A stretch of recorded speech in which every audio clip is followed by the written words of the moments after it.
which one of the following reactions does not give benzene as the main product? Now guys ये easy reactions है. देखिए पहला है soda lime के साथ इसके NaCO अगर है और इसकी सोडा लाइम के साथ आप रिएक्शन कराते हो, ये क्या होगी? Soda lime decarboxylation reaction. Decarboxylation मतलब इसमें से -CO2 निकल जाएगा.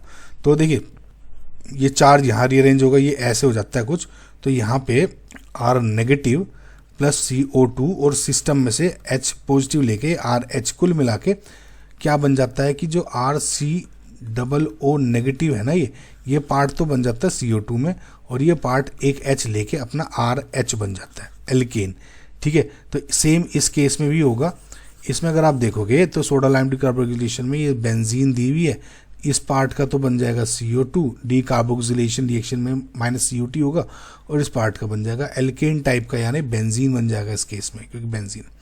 तो यहाँ बेंजीन है तो नॉट पूछा हुआ है, तो ये नहीं आंसर होगा. अब N-हेक्सेन MO2O3 के साथ रिएक्शन कर रहा है. देखिए ये डायरेक्ट रिएक्शन होती है, ये डायरेक्ट बेंजीन प्रोड्यूस करती है. इस रिएक्शन को आप क्या बोलते हो? Catalytic reforming. देखिए एल्केन वाले चैप्टर में कुछ डायरेक्ट रिएक्शंस होती है, जैसे ये वाला हो गया, again red hot iron tube वाला भी उसी कैटेगरी में आ जाता है.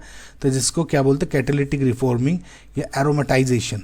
ओके, सो बेसिकली व्हेनेवर कोई भी एल्केन विद 6 या ग्रेटर देन 6 कार्बन एटम्स को M2O3 या Cr2O3 के साथ very high temperature and very high pressure करते हो, it goes cyclisation followed by dehydrogenation. अगर कोई आगे पूछे तो क्या होगा? 6 या 6 से ज्यादा पे अगर वही आपका एल्केन है तो उसको साइक्लाइजेशन और फिर डिहाइड्रेशन होगा, डिहाइड्रोजिनेशन, और इसको ओवरऑल क्या बोलते हो? कैटेलिटिक रिफॉर्म या एरोमेटाइजेशन. सो बेसिकली ये 6 वाला 1 2 3 4 5 6 है तो बेंजीन बन गया. सिमिलरली जब आप एसिटाइलिन को किसी रेड हॉट ट्यूब से पास करते हो तो इसका साइक्लिक पॉलीमराइजेशन हो जाता है और ये बेंजीन में कन्वर्ट हो जाता है. सो बेसिकली ये एक एसिटाइलिन नहीं यूज होगा, इसमें आपको 3 यूनिट यूज होती है. ये बहुत ही कॉमन रिएक्शन है. तो कुल मिला के ऐसे होता है कि जैसे HC triple bond HC, similarly HC triple bond HC, और सिमिलरली यहाँ पे हो गया HC ट्रिपल बॉन्ड HC.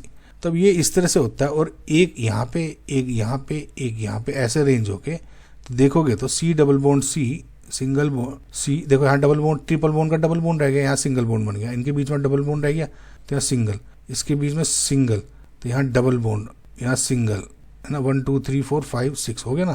तो ये ऐसे, और एक एक हर किसी के पास एक एक हाइड्रोजन है. तो अगर आप गौर से देखोगे तो ये स्ट्रक्चर किसका बन गया? बेंजीन का. तो इसका मतलब इसमें भी बन रहा है, इसमें भी बन रहा है.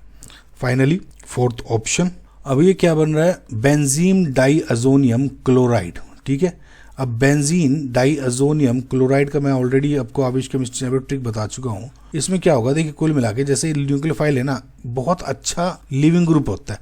सिंपल से एक ट्रिक बता रहा हूँ, इसको ऐसा अटैक करो और ये निकाल दो. तो जब ये बनेगा तो यहाँ पर OH2 पॉजिटिव और plus N2 gas. OH2 positive क्या बन जाएगा? H पॉजिटिव निकल जाएगा और क्या बन जाएगा? फिनोल. ठीक है, तो यहाँ पे आपका करेक्ट आंसर हो गया, क्योंकि नॉट पूछा था बेंजीन और ये फिनोल बन रहा है. And hence your option number 4 is your correct answer.